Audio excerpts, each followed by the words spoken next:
మదమెక్కి విలాసంగా చిందులు తొక్కాడు. ఎప్పుడు చేసే పూజ కదా, కనుక పూజ తర్వాత చేసుకుందాంలే అనుకున్నాడు. శివరాత్రి అంటే విశేషమైన రాత్రి, శివుడికి సంబంధించిన రాత్రి కనుక ఆ రోజున మనస్సు శివుడి పరమైపోవాలి కదా, మాట శివుడికి సంబంధించినదై ఉండాలి కదా, ఆ రోజు శరీరం శివుడికి వశమై ఉండాలి కదా, శివ సంబంధమైన పనులనే చేయాలి కదా. మనస్సు, వాక్కు, శరీరము అనే త్రికరణాలు శివుడి పరమై ఉండాలి కదా. వీటిని కాళుడు చేయకపోయేసరికి శివుడి దృష్టి కాళుడి మీద పడింది.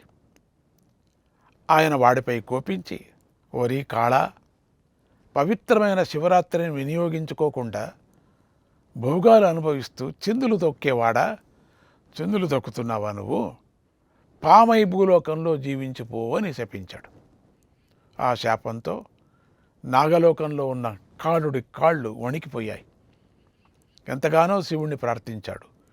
అప్పుడు ఆయన భూలోకానికి వెళ్ళి వాయులింగాన్ని పూజించు, భక్తితో నన్ను గెలుచుకో అన్నాడు. దానితో కాళుడికి గర్వం దిగి భూలోకానికి వచ్చి పామై వాయులింగాన్ని సేవించసాగాడు. ఇది ఇలా ఉండగా ఒకనాడు కైలాసంలో హస్తి అనే సేవకుడు గర్వించాడు. స్వామి ఎప్పుడు నన్నే పిలుస్తాడు, నాతోనే మాట్లాడతాడు, నేనెప్పుడు వెళ్ళినా నాకు దర్శనమిస్తాడు, ఎప్పుడు ఆయన విశ్రాంతి సమయంలో ఉన్నప్పుడు కూడా అప్పుడు కూడా నన్నే పిలుస్తాడు, ఎప్పుడు కూడా నన్నే పిలుస్తాడు, అంచేత ఒకసారి మాట్లాడి వస్తా అని లోపలికి వెళ్ళిపోయాడు. ద్వారపాలకుడు ఈ సమయంలో వెళ్ళకూడదు అని అడ్డు తగిలాడు.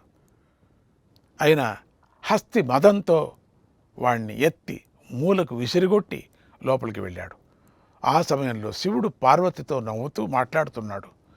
ఆ హస్తి టక్కున అక్కడికి వచ్చేసరికి శివుడికి కోపం వచ్చి, ఓరీ హస్తి, ఎందుకురా నీకింత గర్వం, నిన్ను పిలవటం, నీతో మాట్లాడటంతో నువ్వు గొప్పవాడైపోయావా, ఇంత అహంకారంతో ప్రవర్తిస్తావా, నువ్వు భూలోకంలో ఏనుగు అయి పుట్టు అని శపించాడు. దానితో హస్తి యొక్క అహంకారం అణిగిపోయింది. శివుడు కాళ్ళు పట్టుకొని వేడుకోగా, నువ్వు భూలోకంలో నా వాయులింగాన్ని సేవించు, భక్తితో నన్ను గెలుచుకుంటే నీకు శాప విముక్తి కలుగుతుంది అన్నాడు. వెంటనే హస్తి భూలోకానికి వచ్చి ఏనుగయ్యాడు. వాయులింగాన్ని దర్శించి ప్రతిరోజు భక్తితో పూజించసాగాడు. పాము వచ్చి ఆ ముళ్ళు మండలను తొలగించి మణులు పెట్టి పూజించసాగింది. ఏనుగు వచ్చి మణులను పిచ్చిరాళ్ళనుకొని తొలగిస్తే పాము వచ్చి మారడి కొమ్మలను ముళ్ళు మండలను అనుకొని తొలగించింది. ఒక రోజున వాటి మధ్య వైరం పెరిగిపోయింది. అవి ఎదురుపడి చంపుకోవాలని చూశాయి. అప్పుడు పాము ఏనుగు తొండంలోకి దూరి చంపాలని ప్రయత్నించింది. ఏనుగు పాముని చంపాలని ప్రయత్నించింది. పెద్ద శిలకేసి గుద్దుకుంది. ఆ భక్తి యుద్ధానికి బోళాశంకరుడు కరిగిపోయాడు. అవి రెండు నా కోసమే పోటీ పడ్డాయి, నన్ను పూజించాలనే భావించి ప్రాణాలను లెక్క చేయకోకుండా యుద్ధం చేశాయి అనుకొని సంతోషించాడు. వాటికి మోక్షాన్ని ఇచ్చి అనుగ్రహించాడు. ఆ జంతువుల మీద ప్రేమతో వాటి పేరు స్థిరంగా నిలిచిపోయేలాగా శ్రీకాళహస్తీశ్వరుడిగా ప్రసిద్ధికెక్కాయి.